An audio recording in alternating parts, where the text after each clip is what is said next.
Bonjour à tous. Aujourd'hui, pour cette nouvelle vidéo, j'ai décidé de lever le mystère, celui de savoir si les vampires existent réellement. Et il s'avère que oui, les vampires existent et ils vivraient en Italie. Bougez pas, je vais tout vous expliquer dans cette vidéo. C'est parti. Non seulement ils existent, mais ils ont aussi fondé une ligue, la Ligue italienne des vampires, et se battent pour faire reconnaître leurs droits. Les vampires existent pour de vrai. Il y en a au moins 2000 en Italie, selon Davide Sant'Andrea, le chef de file de la Ligue italienne des vampires. Davide Sant'Andrea dévoile au micro de Sputnik dans une émission italienne comment reconnaître un petit-fils de Dracula, parle de leur vie, raconte où on les trouve et pourquoi ils boivent du sang humain nécessaire pour se ressourcer. À en croire Davide Sant'Andrea, président et fondateur de la Ligue italienne des vampires, les vampires sont tout à fait réels et peuvent vous côtoyer sans que vous vous en aperceviez.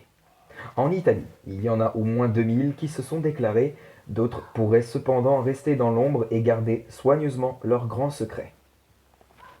La Ligue italienne des vampires est l'organisation officielle que j'ai fondée en 2013. Elle unit de vrais vampires comme moi et se bat pour les droits de ces personnes, a expliqué Davide Sant'Andrea dans l'interview à Sputnik. Davide Sant'Andrea a également décrit le vampire modèle et expliqué en quoi consistait leur différence par rapport aux simples mortels. Selon Davide Sant'Andrea, la température du corps des vampires varie de 34 à 34 degrés Celsius, 34 degrés 5 pardon, et ils sont sensibles au soleil. L'homme précise notamment que les rayons solaires peuvent causer certains problèmes de peau, mais ils ne tuent pas comme on le montre au cinéma. Des vampires étant alors obligés de renoncer au bronzage, utiliser une crème pour se protéger et porter des lunettes de soleil.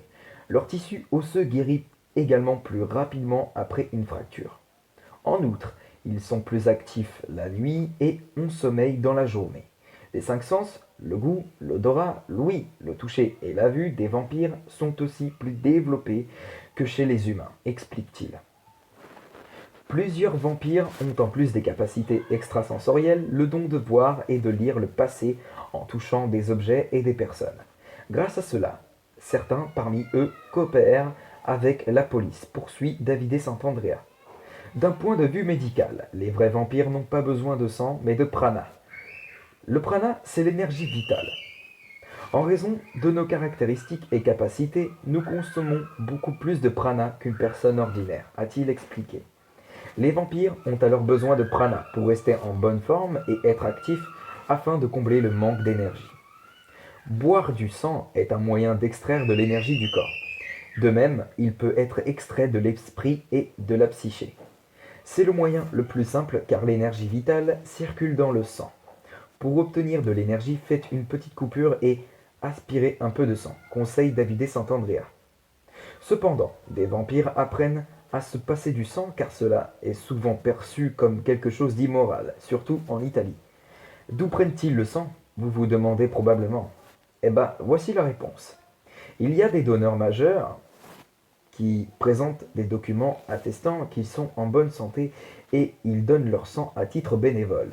Davide Sant'Andrea et ses amis sont actuellement en train de tourner un film sur leur espèce en Italie pour montrer les vampires tels qu'ils sont en réalité. Les vrais vampires ne sont pas des monstres comme ils l'ont été présentés jusqu'ici. Ce sont des gens ordinaires qui, entre autres, coopèrent avec les organes d'application de la loi, a-t-il conclu.